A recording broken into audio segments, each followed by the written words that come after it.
close to not working out tonight. You know, I did yard work today, I got plenty of activity in, blah, blah, blah. Excuses, excuses, excuses. Then I got an alert from YouTube about somebody saying to keep it up. And that was all I needed to get out here. And I really appreciate it. So that's kind of back to what I wanted to do this thing for in the first place, just to keep each other motivated. Every time I post a video of sticking to the workout, I hope that it keeps somebody on track with something in their life. I know there's not a ton of people watching these at this point, but that's the idea, is to kind of have each other's back and keep each other going at it. So yeah, I got a nice little gentle push to stay on it, and that is what this is all about. Got the alert while I was watching Harry Potter with my kids, and actually it's pretty good timing because it was the sorting hat scene. And I was just having these questions about how the hat decides where to put the number of wizards that they have to sort every year. You know, it seems like a pretty even mix amongst the 4 houses. So, you know, everybody can't be a Gryffindor, and, you know, Hufflepuff and Ravenclaw. I forget which one Ravenclaw is, but no, Ravenclaw is the, you know, the studious, smart kids. I kind of forget which one Hufflepuff is. Sorry for the hardcore Potter nerds out there. But it did make me wonder if the hat can kind of choose. It's fairly autonomous. It's not like a specific formula it has to stick to. We know that because Harry talks to it later and kind of figures out that he was able to kind of decide between Gryffindor and Slytherin. So the hat can clearly exercise a little bit of judgment and put the kids where he decides to put them based on whatever, you know, criteria he feels is prudent. So the kind of even split amongst the 4 houses maybe feels like part of his job description. You know, does he have to split them evenly every year? I don't think we ever see the whole sorting process for all the students to see how they get split up, but you know, the houses definitely seem like they have an even mix. Those, you know, 4 tables, they're all full. So it makes me wonder if there's a quota, and if some kids end up getting told, kind of like Harry has this conversation, like, you know, you did pretty well in Slytherin. Oh, you want Gryffindor? Okay, I'll put you in Gryffindor. You know, another Weasley. You know, I know what to do with you. So like the family, there's just like a family tradition. Okay, put all the Weasleys in Gryffindor. So, like, what if you're the last kid sorted and there's already, you know, the right number of Gryffindors and Hufflepuffs and Ravenclaws out there, and so it's just like, sorry kid, you're in Slytherin. And then I started wondering, God, I wonder if that's what happened to Tom Riddle. Like, yeah, he was pretty dark, and you know, if it came down to choosing, like, maybe he could have been Ravenclaw, maybe he could have been a Slytherin, maybe he had a similar conversation with the hat that Harry had. You know, you like to study things, you want to learn as much as you can about magic, and you know, Slytherin would really do well for you there. And you know, if he had been earlier in the process, or if there had happened to be more kids from evil wizarding families, you know, more Malfoys that year or whatever, you know, what's the chances that in a different circumstance Tom Riddle would have gotten sorted into a different house and maybe turned out to not be the most evil wizard of all time? So that was just something I was thinking about. Kind of goes to, you know, the whole, some of the randomness in life, you know. You know, you could be up for some kind of a promotion, or trying to go to apply for a job or whatever, and you know, luck of the draw doesn't always completely decide it, but you decide some of the things along the way, you know, like, you know, your car breaks down that day, or your barber gets sick and your haircut doesn't look quite right, or you know, whatever little thing. Like, all things being equal, all these candidates are perfectly qualified, and they just go with, you know, one of the 10 great options that they have, and it's not you because of some, you know, weird little gut feeling that the hiring manager had. You know, I think I like this one guy, I got a good feeling about this guy, they're all qualified. So, you know, there's a lot of factors that go in that aren't necessarily fair, right? And that's just life. You know, life's not always fair. We've heard that forever. But that just seemed to be an interesting element of the wizarding world, that, like, you know, maybe the Sorting Hat's not entirely fair. It's just life. Get over it. But, you know, and then you get somebody like Voldemort and you wonder, like, maybe there's a better way. We could sort these guys out. Maybe identify the evil children early.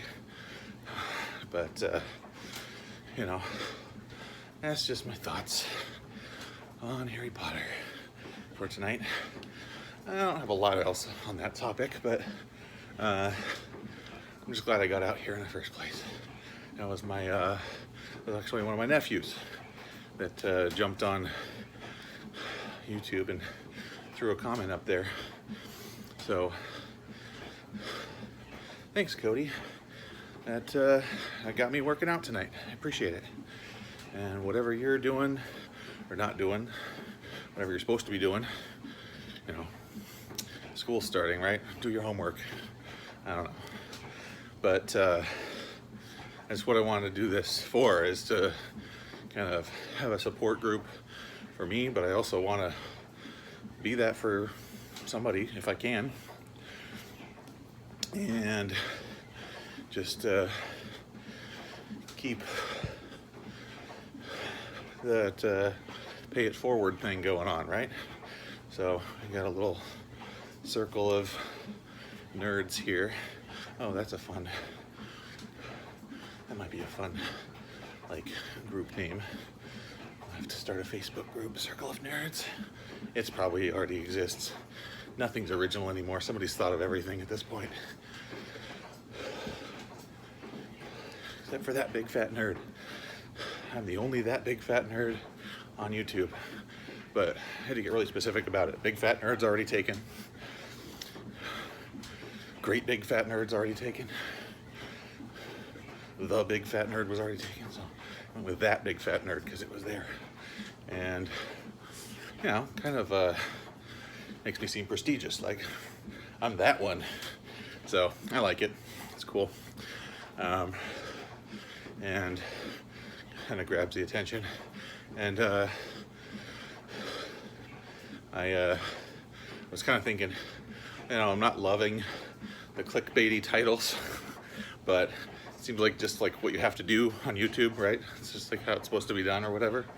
You know, I think I titled one of them like "Insane Theory." It's like, it's not that insane, but it's like how everybody seems to title their videos. just gotta grab the attention with the title a little bit.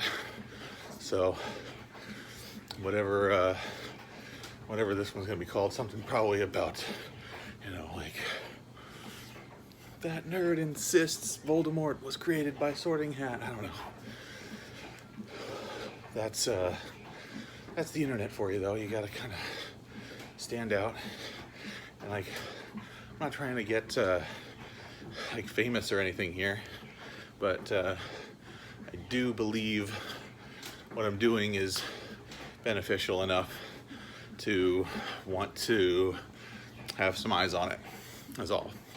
So I think, you know, throwing some funny titles on the videos and like spamming my Facebook friends with it isn't the end of the world. If you guys don't want to watch it, don't watch it. But if something intrigues you, okay. So I had my first technical difficulty in this endeavor. My phone was evidently full, and I got cut off somewhere in the middle of that rant. So can't even really remember what I was talking about at this point. But yeah. So the Sorting Hat is clearly to blame for Voldemort's existence, and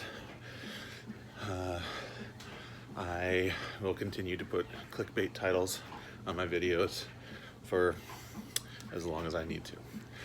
But yeah, I'm like dealing with, you know, phone storage issues and stuff. Like, I never really thought about that. I'm kind of terrible about deleting stuff off my phone, so it shouldn't surprise me that much, but it's full. So I had to delete like video from a couple days ago that was still on there, but it's up on the internet, so it's not like I lost it. So yeah, I'm still doing it. Interruption aside, I'm back on the workout train. That is like job number one here. So again, you know, I'm really appreciating the support. Anybody that's feels like jumping in the comments, I'm still waiting to get under somebody's skin about something I'm saying and get lit up in the comments about it. So maybe I'm just being perfectly reasonable about all of this, and I'm not trolling hard enough. So you know, this is me winding down anyway. So it's like, it took me a few minutes to figure out what was going on with my phone, and I tried to keep moving through it, not interrupt my cardio. So that's cool. Oh, I guess health update.